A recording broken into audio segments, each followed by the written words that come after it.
Hey there, and welcome back to another episode. In today's episode, we're going to talk about how to manage PCOS, that's Polycystic Ovary Syndrome. And we're going to give you some tips to do that with diet and nutrition. First and foremost, let me say this does not replace the advice and counsel of your doctor. So first of all, if you have been diagnosed with this condition or think you may have this condition, skip over, girl, to your doctor.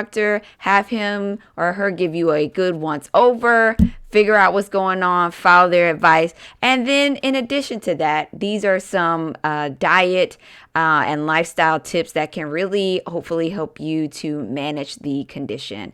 So this is a condition that affects millions of women, and there is no one size fits all solution to this problem. But I will say research does suggest that diet can actually make a huge difference in managing these symptoms. So another tip is, if you've been recently diagnosed with this, if you know that you have not been experiencing symptoms for very long, then if you quickly make these adjustments, you may actually be able to kind of either quiet this a whole lot or maybe even reverse it. However, if you've had this for a very long time, it is going to be more challenging to quiet this, get this in remission, and everything. And you may not ever have a full resolution if you're having multiple symptoms and physical and visual symptoms going along with the disease.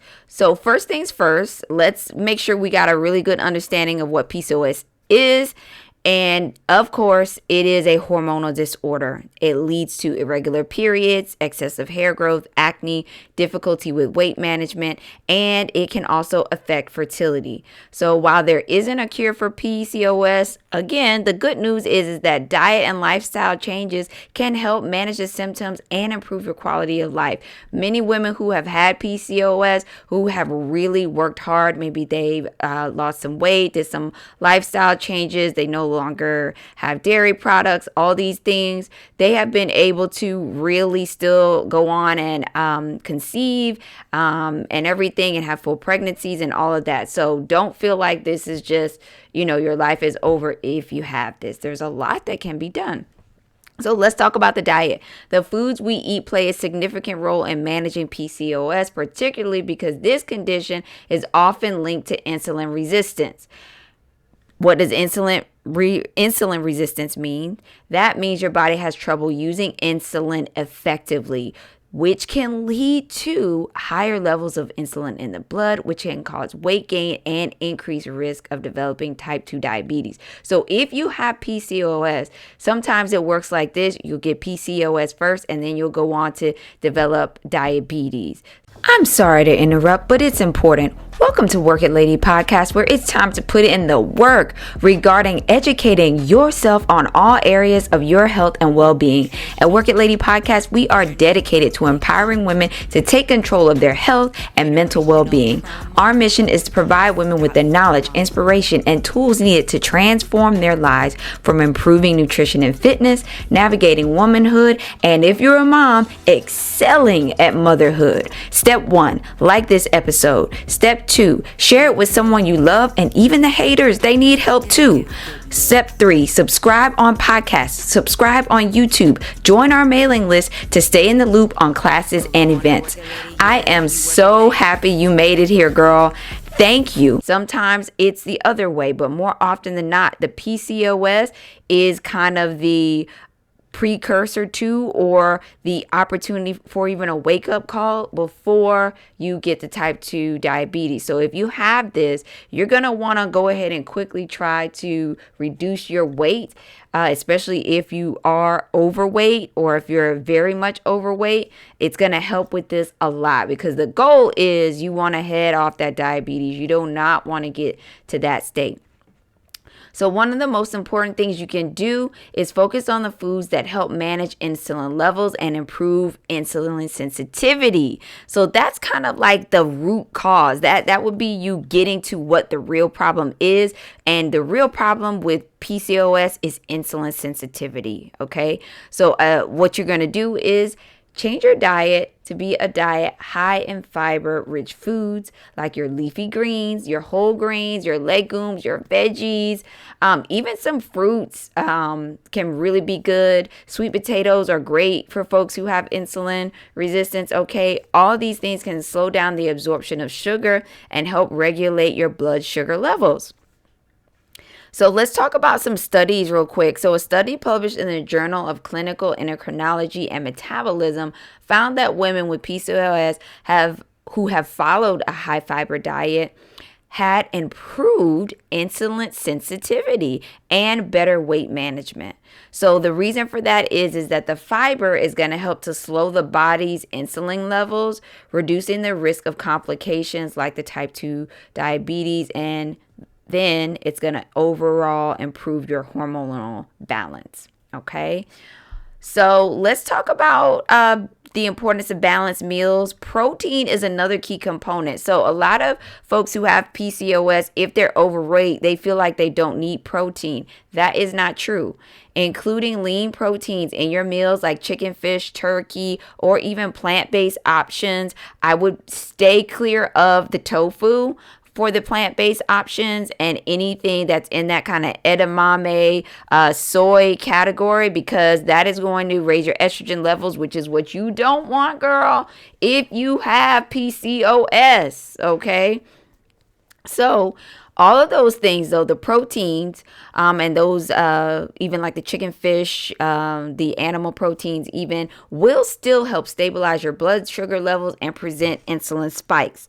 Healthy fats such as avocados, olive oil, nuts are also great for reducing inflammation, which can be very, very, very, very elevated in women with PCOS. Okay. So let's talk about some foods that you can also you want to stay away from, because these are going to be your high glycemic foods. So foods that are high on the glycemic index are going to cause rapid spikes in your blood sugar, which is what you don't want. So stay away from the white bread, the pastries. Ooh, I love the pastries. That is a hard one for me. Okay, treat yourself to a pastry maybe once a week or once a month, girl, if you're like me and gotta have the sweet every now and then. But definitely ditch the sugary drinks. Do not ever drink soda if you have PCOS. You are destroying yourself. Like, you are literally making your condition 1,000 times worse if you are consuming sugary drinks and dairy products. So what you're going to want to do is aim for low GI foods like whole grains, again, your leafy legumes, and non-starchy veggies. So probably, white potatoes aren't going to be best for you, but the sweet potatoes can do a lot. And you can even bake with those and do some like substitutive type cooking with those and really do some good stuff. Okay. So the goal is that you want to keep that insulin production balanced out. Now, another way to do this is by meal planning. I don't want you to really get really upset about meal planning or going super crazy. One tip that I have is always having a healthy veggie soup available. That's going to help you to get a good healthy dose of veggies weekly, and you can make a big pot of soup and it can hang around for a while. You can have a cup of soup every day and you only had to cook that meal one time, as opposed to cooking multiple meals and doing all of that, which is great. If you can do it, if you can manage it, go for it, but don't be too hard on yourself about that. Now let's talk about hydration. Hydration is crucial. Drinking enough water throughout the day can help your body function properly, reduce bloating, and it's going to help with blood sugar spikes and insulin resistance. Okay, so keep drinking your water. You could even put some lemon in your water. Okay, that is a great thing to do. All of this is really going to help. Okay, let's talk about vitamin D. Vitamin D is going to be key for women with PCOS, and it's because what really happens is has seemed to be an improvement in insulin sensitivity, and it helps to regulate your periods when you have the right amount of vitamin D. So definitely talk with your doctor about this. See if they have a specific dosage, because dosages with vitamins is important, girl. If you haven't listened to my episode here on the podcast and on YouTube about supplements, do that. Okay. So anyway, the Mayo Clinic had an interesting study on vitamin D deficiency, and how a lot of women with PCOS also do have vitamin D deficiency, which they believe correlates to some of the symptoms that people might be experiencing as far as menstrual irregularities. So if you're low in vitamin D, which a lot of women are, especially women of color, because it's harder for us to absorb vitamin D from the sun, definitely address that. Okay. Now, here is a thing that is going to be the mic drop change for your PCOS. You may not believe me, but I promise you, girl, you will see an improvement. Diet is huge for PCOS, but this one that I'm about to say right now is huge, huge, huge, huge. It is exercise and movement. Okay. People do not realize that moving around naturally regulates your hormones. When you go for even a 30-minute walk, your insulin levels are reduced drastically, girl, drastically. So if you have high insulin, if you have high hormones, if you are overabundant in estrogen, or even with some people with PCOS, the testosterone even comes into play. Walking around is going to help you with that. Now, kudos and brownie points if you could just take off running and sprint.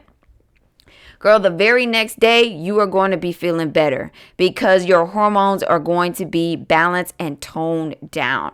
I will give you a tip that I have done. I do not have PCOS, but I do have another autoimmune condition that is also inflammation, I'll say based, or inflammation is a factor. And running before your period, this is something I have done. Like, if you keep track of your period and you take off running, a day or two before your period starts, and you're able to maintain that every single time your period comes, you will have less cramps, and you will notice that you will have less crazy, just over the top cramps. You'll have a lot less of that. You know how when you have your period, your breasts are a little bit tender. You will notice that will decrease significantly. Your breasts are a huge indicator of what your hormonal state is. If your breasts are tender all of the time, girl, you had better address that, because the constant breast tenderness, usually if that is prolonged for years and years and years and years, those women often go on to develop breast cancer, okay? And if you got PCOS or Hashimoto's or any other condition, that is also another drop in the hat towards you going on to develop cancer. So I would really recommend this, okay? If you got PCOS, exercise is really the main thing that is going to help you manage this condition. It is going to really bring those hormones into balance, okay? So definitely, head over to the Mayo Clinic and check out, more information that was published in some of these research studies on the vitamin D, as well as the role of exercising and managing this condition. Okay. So one other study I do want to touch on is a 2014 study that was published in Fertility and Sterility. Found that women with PCOS who followed a healthy diet and exercised regularly had a significantly better chance of improving the insulin sensitivity, and as compared to those who did not make any changes. So again, it just goes to demonstrate that the combination of the nutrition and the physical activity is really what is going to help you manage the PCOS. Okay. So we learned a lot today about PCOS. There's so much more to learn. I'll definitely do some more videos in the future on PCOS and other women's health issues that affect us. Okay, and if you want to check out those studies, remember that was a Journal of Clinical Endocrinology, Mayo Clinic, and Fertility and Sterility. Okay, so definitely check those out. I want to thank you so much for watching. I hope you found this video helpful. Do me a favor. We need more positive content like this on the YouTube streets and on the podcast streets. So go ahead and subscribe. Hit the notification bell so you don't miss updates or when I go live. I'd love to catch you on a live, and drop a comment. Drop something helpful down below that's helped you manage PCOS if you have it that could benefit other women here. Okay. All right, ladies, I want to thank you so much for listening to Work It Lady, and I will see you next time. Bye-bye.